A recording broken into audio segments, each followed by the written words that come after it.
Hello and welcome to SatTV Week. I'm Richard Hooper. Speaking on behalf of the international satellite community, Michel de Rosen, CEO of Eutelsat, has warned African states of the consequences for the continent if C-band resources are reallocated to mobile operators. The Eutelsat CEO is speaking to delegates from African countries gathered in Nigeria for a meeting organised by the African Telecommunications Union to prepare for the World Radio Communications Conference scheduled to take place in Geneva in November. During the meeting in Abuja, African states will define their position on access to the C-band that is currently allocated to satellite operators and claimed by the mobile operators. The delegates were reminded that C-band is widely used to provide vital services, including air traffic control, government and enterprise communications, disaster relief, broadcasting and internet access. The use of C-band by mobile operators would mean the total loss of these critical services with no possible alternatives. Michel said that opening the C-band to mobile operators would not herald the expansion of its use for new services. It would mean the end of services with no guarantee that new mobile services would actually be deployed using this band.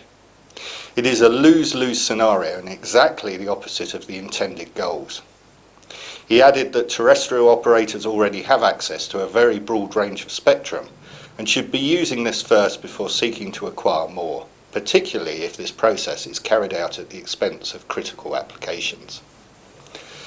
SES has selected Arianespace to launch the powerful new hybrid communications satellite SES-12 on board an Ariane 5 booster from the European Space Centre in Kourou, French Guiana, during the fourth quarter of 2017. This will be the 40th launch of an SES spacecraft on board an European Ariane launch vehicle. The new satellite will expand the company's capabilities to provide direct-to-home broadcasting, VSAT, mobility and high-throughput satellite data connectivity services in the fast-growing Asia-Pacific region, including rapidly growing markets such as India and Indonesia.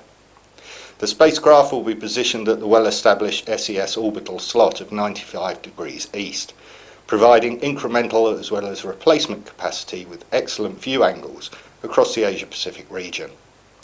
SES-12 will replace the existing NSS-6 satellite and will be co-located with SES-8. Today the company serves close to 20 million DTH households in India and Indochina from this orbital slot. And finally, Norfolk Telecom went live with O3b's unique Fibre in the Sky satellite network in October 2014. Located halfway between Australia and New Zealand, Norfolk Island is a self-governing territory of Australia. Norfolk Telecom is the incumbent for internet, mobile and fixed-line telephone services. In 2014, O3b Networks announced a multi-year agreement to provide trunking services to Norfolk Telecom. Under this agreement, Norfolk Telecom is using O3b as their internet backhaul provider from Norfolk Island, replacing the island's previous use of a geostationary satellite connection routed to New Zealand for telephone and data traffic.